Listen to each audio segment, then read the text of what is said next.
সবচেয়ে উল্টাটা করছে। সবচেয়ে সহজ হলো এনসিপিকে বোঝা, কারণ এনসিপি আপনাদের যে নতুন পার্টি, তারা ইমোশন দিয়া বেশিরভাগই চলে এবং তারা ইমোশনালি মানুষ সবসময় সত্য কথা বলে। হ্যাঁ, খুব বেশি টেকনিক্যাল কথাবার্তা বলে না, মানে মনে একটা মুখে আর একটা বলতেছে, এটা এনসিপির ক্ষেত্রে অনেক কম।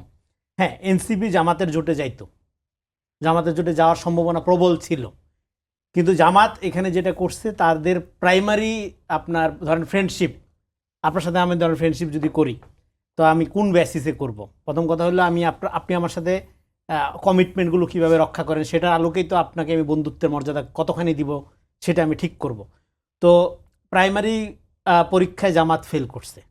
যদি বলি ধরেন জুলাই সনদের আইনি ভিত্তি নিশ্চিত না করে সাইন করব না, এই ব্যাপারে এনসিপির সাথে তাদের বৈঠক হয়েছে আনঅফিসিয়ালি।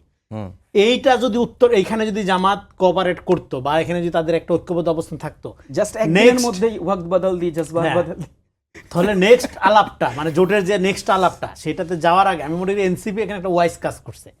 জামাতের সাথে জোটে যাওয়ার আগেই একটা ওয়ার্কিং রিলেশন করার জন্য তারা আগেই একটা জায়গায় আসতে পারে কিনা, কমিটমেন্ট জামাত ঠিক রাখে কিনা, এটার পরীক্ষাও হইতে পারে, বা এটা ন্যাচারালি তাদের জন্য আমি মনে করি যে সৌভাগ্যের বিষয় হয়ে গেছে যে প্রথম অ্যাসাইনমেন্টই জামাত পিস্টান দিচ্ছে। জামাত হলো একটা প্রো এস্টাবলিশমেন্ট পার্টি, তারা কোনো কিছুই হারাইতে চায় না। হ্যাঁ, কোনো অর্জনই তার যেন বাদ না যায়, গাছের ফলটাও থাকে যেন, গোড়াটাও যেন থাকে, তলারটাও যেন থাকে, উপরেরটাও যেন থাকে। ফলে তারা দেখছে যে অসুবিধা নেই, এনসিপির সাথে আমরা বৈঠক চালায় যাচ্ছি, জুলাই সনদে স্বাক্ষর মাইরে আসে, অসুবিধা নেই, পরেরটা পরে।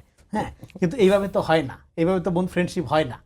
হ্যাঁ, আপনি মানে এইভাবে তো আপনি হবে না, আপনি তো দুইজনরে একই ফুল দিবেন, হ্যাঁ, এটা তো হয় না। তো ফলে এই ওয়ার্কিং রিলেশনের টেস্টে আপনার জামাত যখন আপনার এই ট্যাকটিসটা করলো, করার ফলে এনসিপি আসলে ডিসহার্টেড হয়েছে। আমি আমার ভাই ব্রাদারকে যতখানি কথাবার্তা বলছি।